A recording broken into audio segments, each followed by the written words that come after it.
എവിടെയാ തീ പിടിച്ചത്? ഇങ്ങനെ കിടന്ന് ബഹളം വെക്കാനായിട്ട്. എന്താ? എൻ്റെ പേര് ആലിയ മേനോൻ. ഇതെൻ്റെ ഫ്രണ്ട് തനു.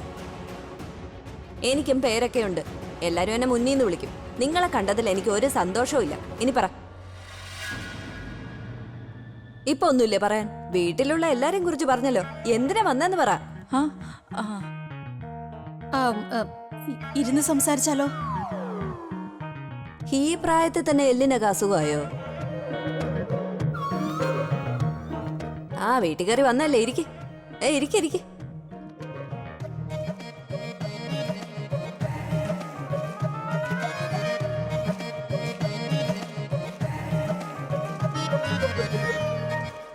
എനിക്ക് സമയം കുറവാ, വേഗം കാര്യം പറ.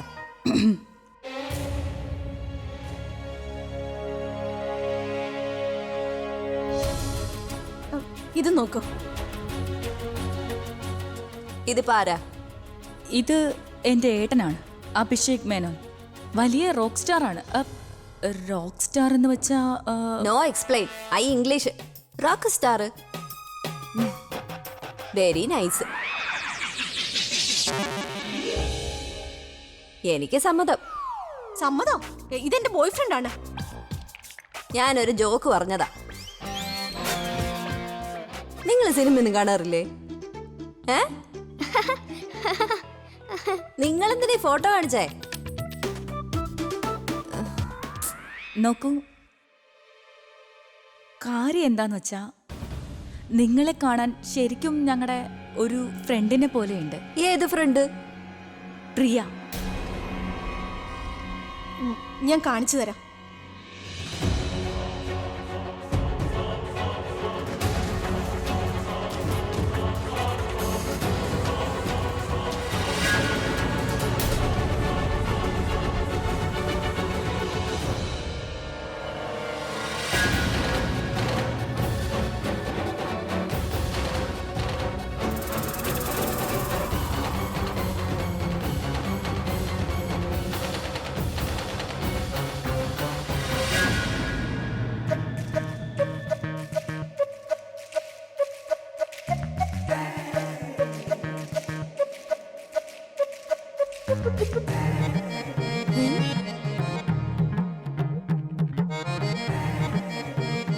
എന്തൊരു അതിശയം!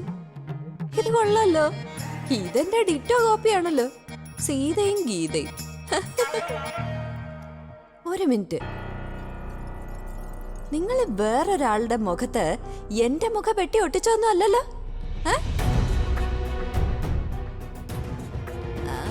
അല്ല, ഇത് ഞങ്ങളുടെ ഫ്രണ്ട് പ്രിയയാണ്.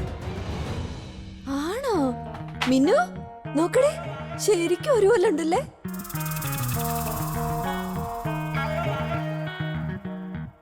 ആ കുഞ്ഞമ്മേ, ശരിക്കും കുഞ്ഞമ്മയെ പോലെ തന്നെയുണ്ട്. പക്ഷേ കുഞ്ഞമ്മയെക്കാളും നല്ല ഭംഗിയുണ്ട്. എന്താടി എന്നെക്കാട്ടി സുന്ദരിയോ? ഞാൻ ഈ വെയിലത്തോടത്ത് പണിയെടുത്തില്ലായിരുന്നെങ്കിലേ എന്നെ കാണാൻ കത്രീന കപൂറിനെ പോലെ ഇരുന്നേനെ. ഓ, അത് കത്രീന കപൂർ അല്ല, കത്രീന കൈഫാണ്. തർക്കുത്തരം പറയാതെ ഭക്ഷണം കഴിക്കാൻ നോക്ക്. Listen Munni, right? ഞങ്ങൾ പറഞ്ഞത് എന്താന്ന് വെച്ചാൽ നിങ്ങളുടെ മുഖം ഞങ്ങളുടെ ഫ്രണ്ട് പ്രിയയെ പോലെയാണ്. ഐ മീൻ, ആരെങ്കിലും ഈ ഫോട്ടോ കണ്ടിട്ട് നിങ്ങളെ കണ്ട ആർക്കും തിരിച്ചറിയാൻ പറ്റില്ല ഫോട്ടോയിൽ പ്രിയ ആണോ അതോ മുന്നിയാണോ എന്ന്. എക്സാക്ട്ലി. നിങ്ങളെ രണ്ടിനും കണ്ടാലേ അറിയാം പറയുന്നതൊന്നും സത്യമല്ലെന്ന്. നിങ്ങളുടെ കണ്ണ് പറയുന്നത് വേറെ, പക്ഷെ നാക്ക് പറയുന്നത് വേറെ. നിങ്ങൾ പറയുന്നത് വിശ്വസിക്കണോ വേണ്ടയോന്നേ ഞാനൊന്ന് ആലോചിക്കട്ടെ. അവള് നിങ്ങളുടെ ഫ്രണ്ടൊന്നും അല്ല. പറഞ്ഞില്ലേ എനിക്ക് സമയം തീരെ ഇല്ലെന്ന്. വേഗം കഥ പറ. കഥയല്ല, സത്യം പറ. ഇല്ലെങ്കിലേ എനിക്ക് അപ്പുറത്തെ വീട്ടിലെ രാമൻചേട്ടന്റെ മോള് ഗീതയെ വിളിക്കേണ്ടി വരും കേട്ടോ. സിനിമയൊന്നും കാണാത്ത കൂട്ടര്. നിങ്ങള് ഗീതയിൽ കൈവച്ച് സത്യം ചെയ്യണം. അതായത് കള്ളം പറയില്ല, സത്യമേ പറയുള്ളൂന്ന്. ആക്ച്വലി കാര്യം എന്താന്ന് വെച്ചാ ഇത് ഞങ്ങളുടെ ഫ്രണ്ടല്ല, അബിയുടെ കൂടെ നടന്നവളാ. അബിയുടെ കല്യാണം എന്റെ കൂടെ നടക്കാനിരുന്നതാ, പക്ഷെ ഇവളുടെ കൂടെ നടന്നു. അയ്യോ ഭഗവാനെ, റോക്ക് സ്റ്റാറിന്റെ കല്യാണം ഇവളുമായിട്ടാ നടന്നത്.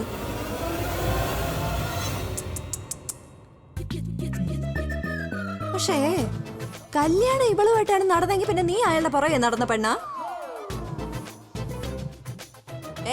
രണ്ടുപേരും കൂടെ എന്റെ വീട്ടിൽ നിന്നോണ്ടേ അങ്ങോട്ടും ഇങ്ങോട്ടും നോക്കാതെ എന്റെ മുഖത്ത് നോക്കി സംസാരിക്കാ. നോക്ക് മുന്നി, ഒരുപാട് സംസാരിച്ചു. ഇനി കാര്യത്തിലേക്ക് വരാം.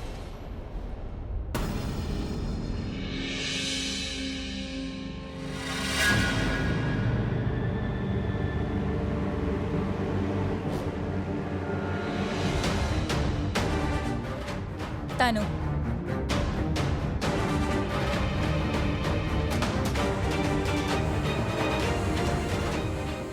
ലുക്ക് സ്വീറ്റ് ആണ്. നമുക്കെല്ലാവർക്കും അറിയാം പൈസ ഉണ്ടാക്കാൻ എത്ര ബുദ്ധിമുട്ടാണ്. അത് കാണുന്നുണ്ട്. പക്ഷെ ചിലപ്പോൾ നമുക്ക് പൈസ ഈസി ആയിട്ട് കിട്ടുമ്പോൾ അതിന് ഒരു അർത്ഥമേ ഉള്ളൂ. അതിനു പകരം നമ്മൾ ഒരു ചെറിയ പണി ചെയ്യണം. മനസ്സിലായോ? എങ്ങനത്തെ പണി? ലിസൺ, പ്രിയ മരിച്ചു കഴിഞ്ഞു. എന്റെ ഏട്ടൻ അവളെ ഓർത്ത് ഭ്രാന്തായി നടക്കുന്നു. എങ്ങനെ പറഞ്ഞ് മനസ്സിലാക്കാനാ? ഈ സത്യം ഏട്ടൻ അംഗീകരിക്കുന്നില്ല. അവളോടുള്ള സ്നേഹം കൊണ്ട് ഏട്ടൻ ഭ്രാന്ത് പിടിച്ച് നടക്കുന്നു. അതുകൊണ്ട് ഞാൻ പ്രിയയെ ഏട്ടന്റെ ലൈഫിൽ നിന്ന് തുടച്ചു മാറ്റാൻ തീരുമാനിച്ചു. അവളുടെ ഓർമ്മകൾ പോലും ഏട്ടൻ മറക്കണം. ഏട്ടന്റെ മനസ്സിലുള്ള പ്രിയയോടുള്ള സ്നേഹം എനിക്ക് വെറുപ്പാക്കി മാറ്റിയേ പറ്റൂ. അതിനുവേണ്ടി ഞാൻ എന്തും ചെയ്യും. എന്നുവെച്ചാ പ്രിയെ മറന്നാൽ മാത്രമേ ഏട്ടന് വീണ്ടും ജീവിക്കാൻ പറ്റൂ. എങ്ങനെ? മനസ്സിൽ വെറുപ്പുണ്ടാക്കാനാ? എക്സാക്ട്ലി. നീ വെറുപ്പുണ്ടാക്കണം. ഞാൻ പറയുന്നത് നീ എന്റെ കൂടെ എന്റെ നാത്തൂനായി മേനോൻ മാൻഷനിലേക്ക് വരണം. പ്രിയയായി തന്നെ വരണം. എന്റെ ഏട്ടന്റെ ഭാര്യയായി നീ അവിടെ താമസിക്കണം.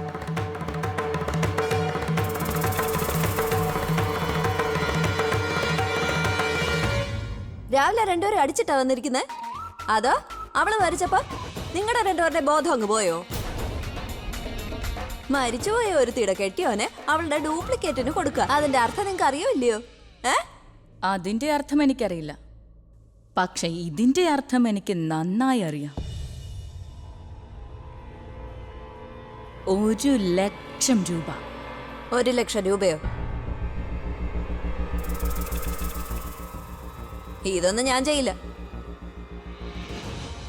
Looking at London, talking to Tokyo. അതെ, ഇത് വളരെ സിമ്പിളാണ്. ഞാൻ പറഞ്ഞപ്പോ നീ വേണ്ടാന്ന് പറഞ്ഞു. പക്ഷെ നിന്റെ കണ്ണുകൾ പറയുന്നത് മറ്റെന്തോ ആണ്. അതെ മാഡം, മുന്നിയുടെ കണ്ണും വായു എല്ലാം ഒരേ ഡയറക്ഷനില. നിങ്ങൾ രണ്ടുപേരും ആ ഡയറക്ഷനിൽ ഇറങ്ങി പോകുന്നത് നല്ലത്. മനസ്സിലായോ? നോക്ക് മുന്നി, ജോലി വളരെ ഈസിയാണ്. നിനക്ക് ഒരുപാടൊന്നും ചെയ്യാനില്ല. നീ ജസ്റ്റ് പ്രിയയായി ഏട്ടന്റെ ലൈഫിലേക്ക് പോയാൽ മതി. ഏട്ടനോട് അടുക്കേണ്ട ആവശ്യമില്ല. ഇൻഫാക്ട് ഏട്ടന്റെ അടുത്തേക്ക് പോലും പോകണ്ട. എന്ന് വെച്ചാൽ നീ അടുക്കാതെ ഇരുന്നാലേ ഏട്ടൻ മൈ മിസ്റ്റേക്ക് പ്രിയയെ വെറുത്തു തുടങ്ങുള്ളൂ. നീ നിന്റെ ജോലി കഴിഞ്ഞ് അവിടെ നിന്ന് പോകുമ്പോൾ ഏട്ടന്റെ ഉള്ളില് പ്രിയയോട് വെറുപ്പ് മാത്രമേ ഉണ്ടാകാവൂ. അദ്ദേഹത്തിന്റെ ഉള്ളില് പ്രിയ എന്ന് കേൾക്കുമ്പോ വീണ്ടും വീണ്ടും വെറുപ്പ് നിറയണം. അതോടെ തീരണം പ്രിയയോടുള്ള സ്നേഹം. അതിനുശേഷം നീ എന്തെങ്കിലും ചെയ്ത് എന്റെ ഫ്രണ്ട് തനുവിനെയും ഏട്ടനെ ഒരുമിപ്പിക്കണം. നീ എന്ത് ചെയ്താലും എന്റെ ഏട്ടൻ കരുതണം, ഈ പ്രിയയാണ് ഈ ലോകത്തിലെ ഏറ്റവും മോശമായ വ്യക്തിയെന്ന്. എന്തായാലും എനിക്കറിയാം നിനക്ക് ഈ ജോലി നന്നായി ചെയ്യാൻ കഴിയും. ഇങ്ങനത്തെ പണിക്ക് നിങ്ങൾക്ക് നല്ല ടാലന്റ് ഉണ്ടാകും. Yeah right. ഞങ്ങൾ ഈ ചെറിയ സമയം കൊണ്ട് ഇത്ര ഇരട്ടിട്ടായെങ്കിൽ പിന്നെ അബിയുടെ കാര്യം പറയണ്ടല്ലോ.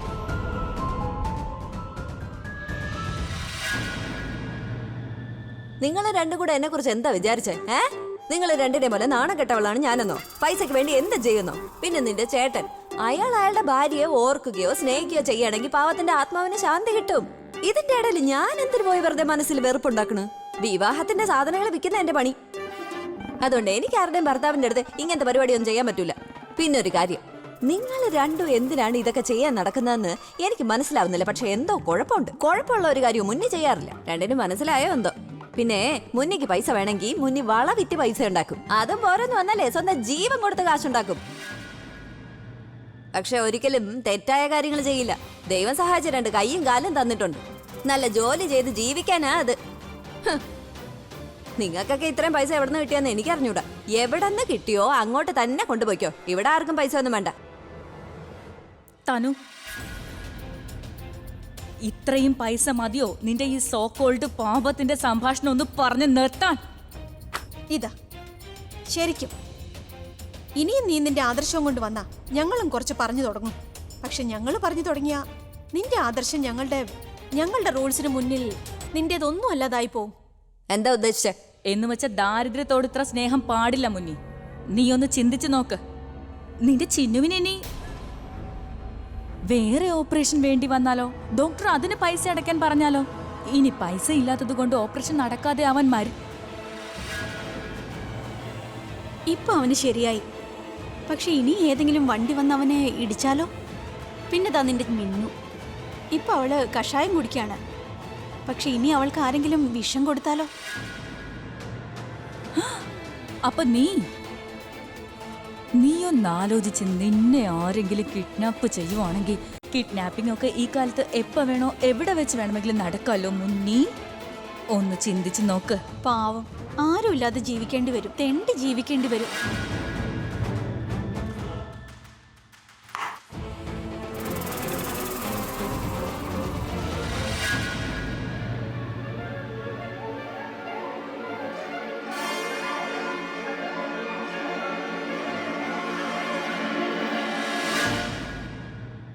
ഇതെല്ലാം ഞങ്ങൾ അബിയുടെ പ്രോപ്പർട്ടി കൈക്കലാക്കാനാ ചെയ്തേ. അതുകൊണ്ട് ഞങ്ങള് പ്രിയെ അങ്ങ് കൊന്നു. ഇനി ഒന്ന് ആലോചിച്ച് നോക്കിയേ, ഞങ്ങൾ പ്രിയെ കൊന്നെങ്കില് നിന്നെ എന്ത് ചെയ്യുമെന്ന്. നീ നിന്നെ കുറിച്ചല്ല, നിന്റെ കുട്ടികളെ കുറിച്ച് ആലോചിച്ച് നോക്കൂ. ഞങ്ങൾ ഇവരെ എന്ത് ചെയ്യുമെന്ന് ആലോചിച്ച് നോക്കൂ.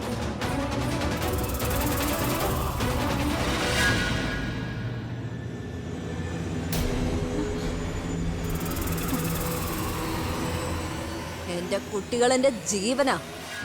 എന്റെ ചേച്ചിയുടെ കുട്ടികളാ അവരെ നീ ഒന്ന് നോക്കിയാലേ ഇവിടെ വെച്ച് നിന്നെ ഞാൻ തീർത്തു കളയും.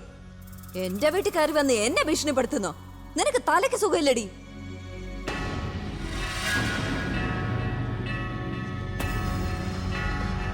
എന്താടി ഇപ്പൊ ഒന്നും മിണ്ടാത്തെ? നിന്റെ പൈസ എടുത്ത് വേഗം അവിടെ നിന്ന് സ്ഥലം വിട്ടോ, ഇല്ലെങ്കിൽ ഇവിടെ വെച്ച് നിന്നെ ഞാൻ തീർക്കും കേട്ടോടി.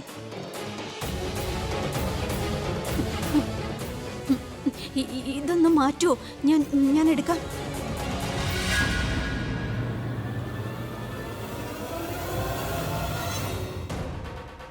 ഈ വീടിന്റെ അടുത്തെങ്ങാനും ചുറ്റിപ്പറ്റി നിൽക്കുന്ന കണ്ട നിന്നെ പിന്നെ വേറെ ആരും കാണില്ല. നോക്കി നിൽക്കാതെ സ്ഥലം വിട്.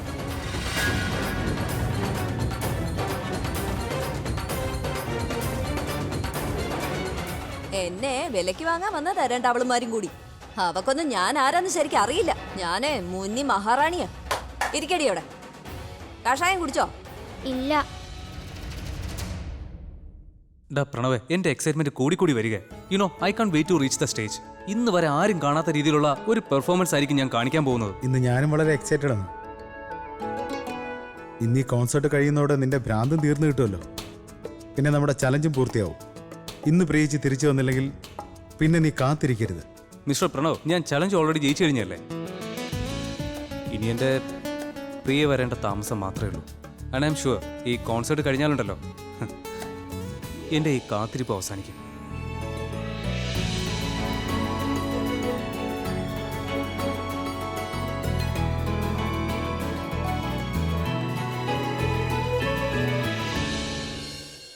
ചിന്നുനെ കണ്ടപ്പോ സമാധാനമായില്ലേ? അവന് വേഗം ഭേദാവും. ചേട്ടാ, കടുപ്പത്തിൽ 2 ചായ. ഇന്ന് നമ്മൾ ചർച്ച ചെയ്യാൻ പോകുന്ന വിഷയം സിറ്റിയിലെ തന്നെ ഏറ്റവും വലിയ ലൈവ് കോൺസെർട്ടിനെ കുറിച്ചാണ്. ഇത് മറ്റു കോൺസെർട്ടിൽ നിന്നും വ്യത്യസ്തവുമാണ്. ഇതിനു മുമ്പ് നിങ്ങൾ പലതരത്തിലുള്ള കോൺസെർട്ടുകളും കണ്ടിട്ടുണ്ടാവും. പക്ഷേ ഇങ്ങനൊരു കോൺസെർട്ട് വ്യത്യസ്തമാണ്. ഈ കോൺസെർട്ടിന്റെ ഏറ്റവും സ്പെഷ്യാലിറ്റി എന്താണെന്ന് വെച്ചാൽ ഈ കോൺസെർട്ട് നടത്തുന്നത് ഒരു സിംഗറാണ്. അതുമല്ല, ഈ ഷോ നടത്തി കിട്ടുന്ന പൈസയുടെ 15% ഏതെങ്കിലും ഒരു ചെറിയ കുട്ടിയുടെ പഠനത്തിനായി ഡൊണേറ്റ് ചെയ്യും. Isn't that a cool thing to do? എന്തോടി അതിന്റെ അർത്ഥം ഈ നൈറ്റ് ലക്ഷക്കണക്കിന് ആളുകൾക്ക് മ്യൂസിക്കൽ നൈറ്റ് ആയിരിക്കും. പക്ഷേ ഈ ചെറിയ കുട്ടിക്ക് ഈ നൈറ്റ് സ്പെഷ്യൽ ആയിരിക്കും. ജീവിതം തന്നെ മാറി മറിയും. Life changing night. ഈ ഷോ ആ കുട്ടിയുടെ ജീവിതം മാറ്റി ഉണ്ണിക്കുഞ്ഞമ്മേ നോക്കൂ, ഈ റേഡിയോയിൽ കേൾക്കുന്ന എന്താണെന്ന്. ഏതോ ഒരു സിംഗർ ഷോ ചെയ്ത് പൈസ ഉണ്ടാക്കുകയാണെങ്കിൽ അതിന്റെ 15% ഏതെങ്കിലും കൊച്ചിന്റെ പഠനത്തിന് ചിലവാക്കും. എന്റെ പേരും കൂടെ ഒന്ന് കൊടുക്കൂ കുഞ്ഞമ്മേ. പിന്നെ എന്റെ പഠനത്തിന്റെ എല്ലാ ടെൻഷനും അതോടെ തീരും. മുന്നേ ഇത് നല്ലൊരു മനുഷ്യനാണല്ലോ. ഞാൻ കരുതിയത് ലോകത്ത് ഇനി ഇങ്ങനെയുള്ള ആൾക്കാരൊന്നും കാണൂലെന്നാ. നിങ്ങൾക്കായി വരുന്നു. അല്ല, പേരെന്താ പറഞ്ഞ? അത് ഇതുവരെ പറഞ്ഞില്ല കുഞ്ഞമ്മേ. നിങ്ങളുടെ സ്വന്തം, നമ്മുടെ എല്ലാവരുടെയും സ്വന്തമായ ലക്ഷക്കണക്കിന് ജനങ്ങളുടെ ഹൃദയത്തുടുപ്പ് അഭിഷേക് പ്രേം മേനോൻ. നമ്മുടെ സ്വന്തം അബി ദ റോക്ക് സ്റ്റാർ. കേട്ടോ, ഇതാണ് അയാളുടെ പേര്. അയ്യോടി മിന്നു, ഇത് നമ്മുടെ വീട്ടിൽ വന്നില്ലേ ആ പൊക്കമുള്ള ഒരു പെണ്ണ്, അവളുടെ ചേട്ടനാ. ആരുടെ ചേട്ടൻ? എടി, 2 പെമ്പിള്ളേര് നമ്മുടെ വീട്ടിൽ വന്നില്ലേ? കത്തി കാണിച്ച് ഞാൻ പേടിപ്പിച്ച് ഓടിച്ചില്ലേ? അതിലൊന്നിന്റെ ചേട്ടനാ. ഇയാൾ എന്ത് നല്ല ആളാ. നല്ല 2 സാധനത്തിനാ ദൈവം അയാൾക്ക് കൊടുത്തത്. നല്ലൊരു മനുഷ്യൻ. കൂടെ ഉള്ളതാണെങ്കിൽ 2 രാക്ഷസികളും. ഈയിടെ ഉണ്ടായ അപകടത്തിന് ശേഷം അദ്ദേഹം ഒരു ഷോ ചെയ്യാനും മെന്റലി ആൻഡ് ഫിസിക്കലി ഫിറ്റ് അല്ലായിരുന്നു. പക്ഷെ ആ സിറ്റുവേഷൻ ഒന്നും കണക്കാക്കാതെ അദ്ദേഹം സ്വന്തം ഫാൻസിന് വേണ്ടി, ഒരു കൊച്ചുകുട്ടിയുടെ പഠനത്തിന് വേണ്ടി അബി നമ്മുടെ മുന്നിൽ നിന്ന് പെർഫോം ചെയ്യാൻ പോവുകയാണ്. ദൈവമേ, എന്തിനാണ് നിങ്ങൾ ഇത്രയും നല്ലൊരു മനുഷ്യന്റെ ഭാര്യയെ നേരത്തെ അങ്ങ് വിളിച്ചത്? ആളുകൾക്ക് വേണ്ടി എന്തൊക്കെ നല്ല കാര്യങ്ങൾ അങ്ങേര് ചെയ്യുന്നു. പക്ഷെ സ്വന്തം ആളുകൾ തന്നെ അദ്ദേഹത്തെ ചതിക്കുക. എന്തൊരു കഷ്ടം. ഇല്ല, മുന്നേ ഇതിന് അനുവദിക്കില്ല. ഇതിനെക്കുറിച്ച് മുന്നേ അറിഞ്ഞില്ലായിരുന്നെങ്കിൽ കുഴപ്പമുണ്ടായിരുന്നില്ല. പക്ഷെ അറിഞ്ഞ സ്ഥിതിക്ക് എനിക്ക് ഇത് വിട്ടുകളയാൻ പറ്റില്ല. അങ്ങേരുടെ അനിയത്തിയും ഗേൾ ഫ്രണ്ടും കൂടി എന്താ പ്ലാൻ ചെയ്യുന്നതെന്ന് അദ്ദേഹത്തെ അറിയിച്ചേ മതിയാകൂ. മിന്നു, എനിക്കിപ്പോ പോകേണ്ടി വരും ഈ റോക്ക് ഷോയ്ക്ക്. അതെ, ഞാനേ ഡോക്ടർ ഷീലയോട് പറയാം ഇന്ന് രാത്രി ചിന്നുന്റെ കൂടെ മിന്നും കൂടെ ഹോസ്പിറ്റലിൽ നിൽക്കുമെന്ന്. എന്നെ കുറിച്ച് ഓർത്ത് വിഷമിക്കണ്ട, ഞാൻ എന്റെ കാര്യങ്ങൾ നോക്കിക്കോളാം. കുഞ്ഞമ്മ പൈസ വാങ്ങാൻ പോവുകയാണോ? അയ്യോ അല്ല, ഇപ്പോ എല്ലാവർക്കും നല്ലത് ചെയ്യാൻ പോകുന്ന ആ ആളില്ലേ, അയാൾക്ക് വേണ്ടി ഞാനൊരു നല്ലത് ചെയ്യാൻ പോവാ. ആ 2 രാക്ഷസിമാരില്ലേ, അവരിൽ നിന്ന് അയാളെ രക്ഷിക്കാൻ പോവാ. നീ വേഗം വാ, നിന്നെ ആശുപത്രിയിലാക്കിട്ട് പോവാ. വാ, വേഗം വാ, സമയം കളയണ്ട, വാ. അവൾ എന്നെ ഭീഷണിപ്പെടുത്തി. യു നോ വാട്ട് തനു, ഞാൻ ഇങ്ങനത്തെ പെണ്ണുങ്ങളുമായി ഇടപെടാറില്ല. അല്ലാതെ എനിക്ക് അവളെ പേടിയൊന്നും ഉണ്ടായിട്ടല്ല. റിയലി? നിനക്ക് നല്ല പേടിയുണ്ടാലിയ? അല്ലെങ്കിൽ അവിടെ നിന്ന് എന്തിനാ തിരിച്ചു വന്നേ? അവൾ നമ്മുടെ ഓഫർ റിജക്റ്റ് ചെയ്തു എന്നുള്ളതിലല്ല എനിക്ക് ടെൻഷൻ. എന്റെ ടെൻഷൻ എന്താന്ന് വെച്ചാ, അവൾ നമ്മുടെ പ്ലാനൊക്കെ കണ്ടുപിടിച്ചല്ലോ എന്ന് ഓർത്തിട്ടാ. ആൻഡ് ബൈ ചാൻസ് അവൾ അബിയുടെ അടുത്തോ പ്രണവിന്റെ അടുത്തോ അല്ലെങ്കിൽ അച്ഛമ്മയുടെ അടുത്തോ പോയി പറഞ്ഞു കൊടുത്താലോ? ഇപ്പൊ അബി നമ്മളെ വീട്ടിൽ നിന്ന് ഇറക്കി വിട്ടെ, ഇനി അവനെ ലോകത്തുനിന്നേ തുടച്ചു മാറ്റും നമ്മളെ.